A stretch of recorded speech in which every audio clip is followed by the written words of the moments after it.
Hey there, my intellects. My name is Krista Lewis, and I welcome you to my YouTube channel. Here you will find stories about intellectual, inspirational, and history making individuals. If you're interested in that, tag along with me. I promise you're going to enjoy this storytelling ride. There were rumors that Michael Manley, Prime Minister of Jamaica, was a communist. Manley believed in Jamaica's ability to become a self sustaining nation, and he looked to Cuba as a shining example of what Caribbean people could achieve. But his liaisons with the communist country would later hurt him politically, as the nation worried the country would fall into the clutches of the ideology. Michael Manley was the second son of Premier Norman Washington Manley and artist Edna Manley. He studied at Jamaica College between 1935 and 1943. He attended the Antigua State College and then served in the Royal Caribbean Air Force during World War II. In 1945, he enrolled at the London School of Economics. At this institution, he was influenced by Fabian socialism and the writings of Harold Lasky. He graduated in 1949 and returned to Jamaica to serve as an editor and columnist for the newspaper Public Opinion. At about the same time, he became involved in the trade union movement, becoming a negotiator for the National Workers' Union. In August 1953, he became a full time official of that union. When his father, Norman Manley, was elected Premier of Jamaica in 1955, Michael Manley resisted entering politics, not wanting to be seen as capitalizing on his family name. However, in 1962, he accepted an appointment to the Senate of the Parliament of Jamaica.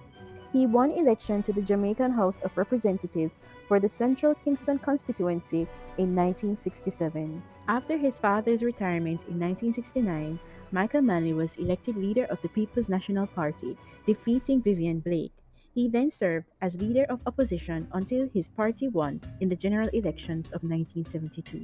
In the 1972 Jamaican general election, Manley defeated the unpopular incumbent Prime Minister Hugh Sher of the Jamaica Labour Party as his People's National Party swept to a landslide victory with 37 of 53 seats. He instituted a series of socio-economic reforms that produced mixed results.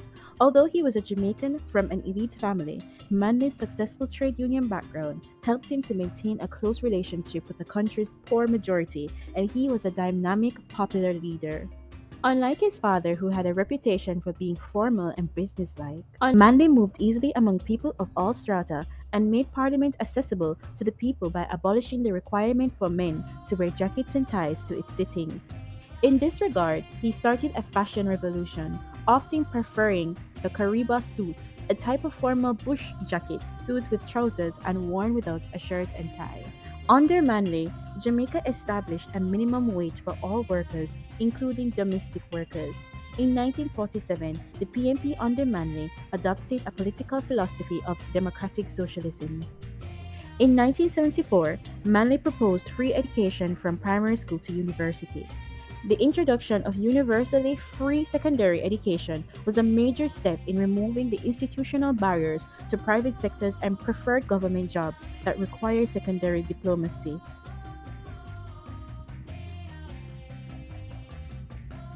The PNP government in 1974 also formed the Jamaican Movement for the Advancement of Literacy, which administered adult education programs with the goal of involving 100,000 adults a year.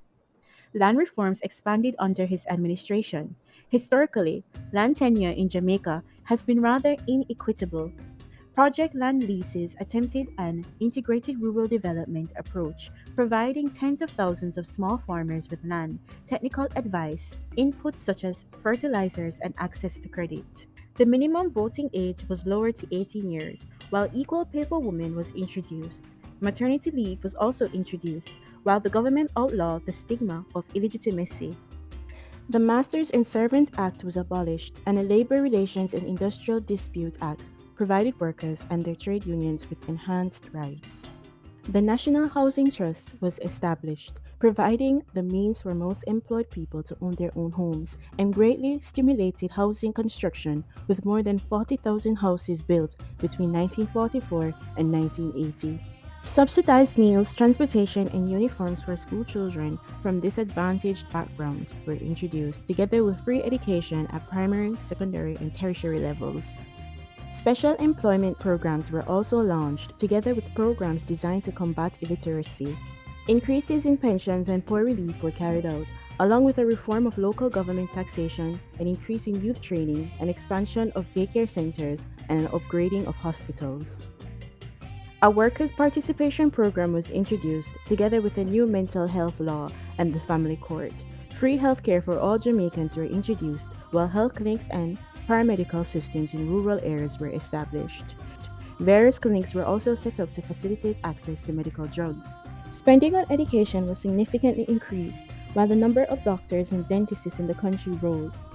Project Land Lease, an agricultural program designed to provide rural laborers and smallholders with more land through tenancy, was introduced, together with a national youth service program for high school graduates to teach in schools, vocational training, and the literacy program, comprehensive rent and price controls, protection for workers against unfair dismissal, subsidized on basic food items, and the automatic recognition of unions in the workplace. Manley was the first Jamaican Prime Minister to support Jamaican republicanism, which is the replacement of the constitutional monarchy with a republic. In 1975, Manley announced that Jamaica would become a republic by 1981. Unfortunately, this never occurred. Michael Manley did a long list of great things. He addressed the United Nations and chastised what he called the misplaced priorities of its members, especially the most powerful and wealthy ones. Along with the Prime Minister of India and the President of Tanzania, Mr. Manley became one of the most outspoken advocates of what he called a new international economic order for developing nations. The solution, he argued, was a redistribution of the world's wealth, with the poor countries that own the resources and provide the essential infrastructure and the labor force getting a larger share. To do that, he argued in one memorial phrase: capitalism should be demolished brick by brick. At home, he tried to put theory into practice by raising royalties on exports of bauxite, the ore from which aluminum is made, and acquiring a controlling share of American and Canadian bauxite companies. He was successful on both counts, but in doing so, antagonized the Nixon and Ford administrations. Mr. Manley also sought a much closer relationship with Cuba, which further strained his ties with the United States. He imported hundreds of Cuban doctors, teachers, and construction workers and invited Fidel Castro, whom he described as a man of extraordinary political sophistication, to visit Jamaica. In 8 years in office, Michael Manley has jumped countless times back and forth on the list of those the United States considered its friends and enemies. At one point, he was touted as the US bridge to move radical third world states because he seemed on equally good terms with them and with US officials. Jamaica strongly supported the United States in recent United Nations votes on Iran and Afghanistan. Yet Manley has strongly denounced the United States given similar opportunities, and he blames the Western economic and political system for much of Jamaica's troubles. This time, relations between the two countries have worsened, and the United States have grown increasingly worried about Manley's leftism. It is no secret that Washington would not be sorry to see him lose to a more conservative candidate in the upcoming Jamaican elections. Manley has charged that the CIA actively sought to destabilize Jamaica and prevent his re election in 1976, although he has refrained from joining his supporters in making similar charges this time.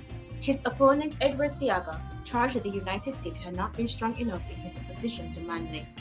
While he stopped short of publicly advocating destabilization, he notes that Washington could show more concern about conditions in his country. Despite current US displeasures with his government, the United States appeared still to recognize that Manley was a pivotal figure in the battle for influence in the Caribbean, not least because he had tried, in Jamaica, to promote a leftist ideology within what remains a two-party electoral framework. He has appealed to the anti-colonial strains throughout the region while attempting to spur its democratic sensibilities. Manley's country, Jamaica, was in a unique position as a Caribbean nation with the longest close relationship with Cuba, and at least among the English speaking islands with the most ties with the United States. In Manley's perspective, Jamaica's relationship with Cuba was quite an interesting case. He thought that Jamaica looked at problems in the same way that Cuba looked at problems. In Michael Manley's own words, there are enormous differences. One is a communist country pursuing a very strict, clear socialist view.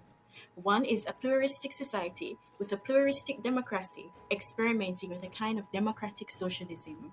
In the end, Michael Manley said that even though the United States overreacted to his friendship with Mr. Castro, he too bore part of the blame for the deterioration of Jamaica's relationship with Washington. As a result of his change of heart, Mr. Manley largely pursued orthodox free market economic policies during his second stint in office. He let the Jamaican dollar float, removing price controls and subsidies, sped up the privatization of state owned enterprises, and relaxed restrictions of foreign investment, all of which won him praise from the United States. That's it, my intellects. I hope you enjoyed that long storytelling journey about former Prime Minister of Jamaica, Michael Manley. Please like, share, subscribe, or even comment to support my channel. I would really appreciate all contributions you guys make to the link below of my PayPal donation button. Thank you so much, guys. Bye bye.